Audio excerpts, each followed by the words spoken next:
In my quest for wealth, I once found myself aboard private jets, cruising in a supercar, and surrounded by stunning women. However, let me debunk the myth right away. That extravagant lifestyle wasn't my reality. The allure of appearing wealthy often blinds individuals from the true path to financial success. If you're merely seeking to flaunt a lavish lifestyle, this video may not be for you. I encourage you to turn away if your goal is to spend recklessly for the next few decades, only to find yourself at 50 with little to show for it. My intention is not to crush dreams, but to inspire hard work now for the eventual enjoyment of the numerous benefits of true wealth, with freedom topping the list. Number 1. Avoid purchasing a house for personal use. Investing in personal homeownership, though widely touted as a financial milestone, may not always align with the pursuit of extreme wealth.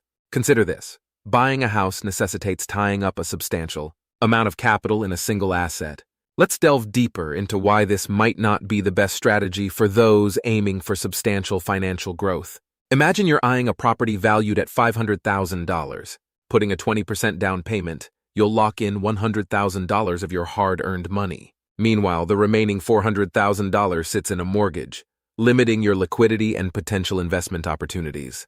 This scenario mirrors locking away a significant portion of your financial resources that could otherwise be diversified across various lucrative avenues. Moreover, owning a personal residence comes with a series of hidden costs beyond the mortgage: property taxes, maintenance, insurance, and potentially unforeseen repairs. These expenses chip away at your potential returns, diverting funds from avenues that could yield higher financial growth. For instance, redirecting those funds into a well-performing investment portfolio, a thriving business venture, or even diversified real estate properties could generate greater returns over time. Consider the contrast between homeownership and rental properties. While the former ties up funds, the latter can generate passive income. Picture owning a property you rent out, covering the mortgage and expenses while leaving room for surplus income. This approach aligns with a strategy where money works for you instead of being tied down in a single asset. In essence, the caution against personal homeownership isn't an indictment of real estate as an investment, but rather a redirection of focus towards investments that offer flexibility, liquidity, and potential for exponential growth. Number 2, chasing the latest tech. Tech gadgets are so tempting, right? They promise improved functionality, status, and even happiness. But hold on, if you're after true wealth, falling for this temptation can lead to a financial trap. Take smartphones, for example. Every year, tech giants release new models, and suddenly everyone's talking about trading in their old gadget for the latest one. But here's the real question. Is it worth it? I upgraded from an iPhone 11 to an iPhone 12 while my friend showed off with the newest iPhone 15. And guess what? My old iPhone was just as good for business needs. So is the latest phone really worth the hype and the money? Honestly, the temptation to own the latest tech item often comes from societal pressures or marketing hype, not genuine necessity. It's important to know the difference between a useful tool and a status symbol. Sure, upgrading to a new smartphone can be justified if it significantly enhances your productivity, aids in business operations, or opens new avenues for income generation. But if you're only buying it to look cool, then it won't contribute to genuine financial growth. Instead, focus on investing in items that can make a real impact on your life and help you achieve your long-term financial goals. For example, it's better to buy tools or technology that directly aid in income generation, improve efficiency, or align with your strategic business needs. If you redirect the funds you would have spent on trendy tech purchases towards assets that actively contribute to wealth creation, you can achieve higher returns and pave the way for sustainable financial growth. Number 3. Beware of investments you don't understand. Navigating the realm of investments demands more than blind optimism.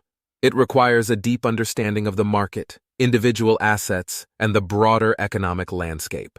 Unfortunately, the allure of quick gains often leads people to invest without a solid grasp of the intricacies involved, resulting in financial pitfalls. Consider the surge of amateur investors entering the stock market during the pandemic. Many jumped on the bandwagon without a comprehensive understanding of stocks, market trends, or the tools they were using.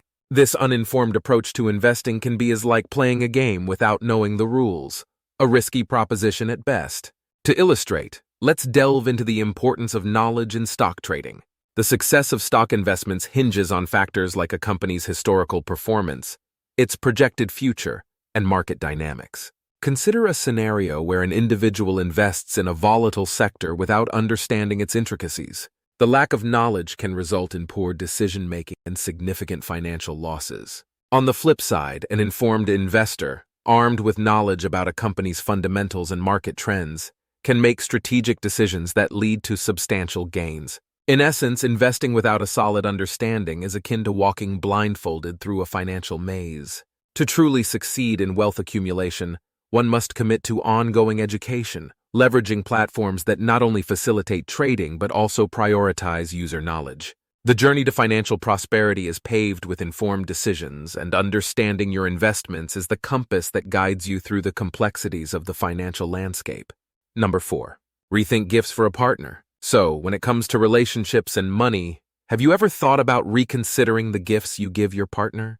I mean, of course, it's important to show your love and affection, but have you ever considered taking a more strategic approach? Let's be real, society puts a lot of pressure on us to splurge on Valentine's Day and other occasions, and the average person spends around $103 just on V-Day gifts. But if you're trying to build wealth, that kind of spending can really add up over time. For example, let's say you spend around $500 a year on gifts. If you invested that money with a 5% return, you could make an extra $25 a year. That might not sound like much, but over a decade, it could really add up. Now, I'm not saying you should be cheap or anything. It's important to communicate with your partner and set financial goals together. But, especially when you're just starting out, it's important to be mindful of how you're spending your money. At the end of the day, the goal is to build a life together, where you both have the financial freedom to do the things you love. Number 5. The true cost of a new car. So you're thinking of getting a new car? Well, before you make that big purchase, let's talk about something that most people overlook: the true cost of owning a car. Let's say you're interested in a $25,000 ride. If you're taking out a 60-month loan with a 3.5% interest rate and a $3,000 down payment, you'll be forking over $382.02 every month. But wait, there's more. Depreciation is the real culprit here, because a car loses around 22% of its value in the first year and a whopping 55% over 5 years. That means you're basically flushing $400 down the toilet each month, which you'll never get back. Here's a better idea. Why not consider buying a slightly used car instead of a brand new one? For example, if you buy a 5-year-old Ford Focus instead of a new one, you'll avoid a significant hit on depreciation. This way, the person who bought the car when it was brand new bears the brunt of the value loss. The bottom line is, buying a new car means you'll be constantly shelling out money with very little return on investment. Opting for a pre-owned vehicle can help you avoid the steepest depreciation and make a more financially strategic move. This shift in perspective can help you preserve and grow your wealth, so your hard-earned money isn't needlessly drained away but invested where it can yield lasting returns. Number 6. Avoiding impulse purchases. When it comes to handling money well, it's super important to avoid buying things on a whim. These spontaneous decisions, influenced by sales tactics, social pressures, or sudden wants, can really mess up your journey to financial success. Let's talk about the first mistake: buying stuff on sale. Sometimes the idea of getting a good deal hides the fact that the sale price might not actually be a true discount. Stores might raise the regular price for a short time, making it look like you're saving money when you're not. Next up is fancy clothes. It's okay to invest in nice clothes, but splurging on designer brands just for the name can hurt your wallet. The high cost often comes from the brand's reputation, not the actual worth of the item. Choosing high-quality clothes that aren't designer can give you both style and substance without the extra cost. Now think about all those entertainment subscriptions like streaming services. Subscribing to a bunch of them can add up to a lot of money. A better plan is to stick to one service at a time, managing costs and getting the most out of each one. Extended warranties might seem like a good idea, but they can be tricky. Check how long the product will actually last, and think about how much it would cost to replace it. Sometimes paying for extra warranty isn't worth it. Putting money aside for repairs or replacements can be a smarter choice. To sum it up, the key to avoiding impulse buys is to be mindful and make intentional decisions. Understand the real value of what you're buying and resist the urge for instant happiness. By doing this, you can use your money for things that really help you grow financially in the long run. Number 7. The impact of alcohol on wealth. Looking closely at how drinking alcohol affects money and success shows an interesting part of getting rich. Besides the health problems it can cause, drinking a lot can also cost a ton of money, affecting both short-term spending and long-term goals. Think about people who regularly spend money on nights out, parties, and drinking. The total impact, counting both what's directly spent and other consequences like being less productive, can be a big deal. For example, if going out twice a month costs $50 to $100 each time, that's more than $1,200 a year. If that money went into investments or paying off debts instead, it could really help financially. Looking back on my own life, I decided not to drink too much since I was in my early 20s. When I was 25, a casual gathering where I drank too much made me realize it wasn't worth it. Why mess up my health and productivity for a short good time with alcohol?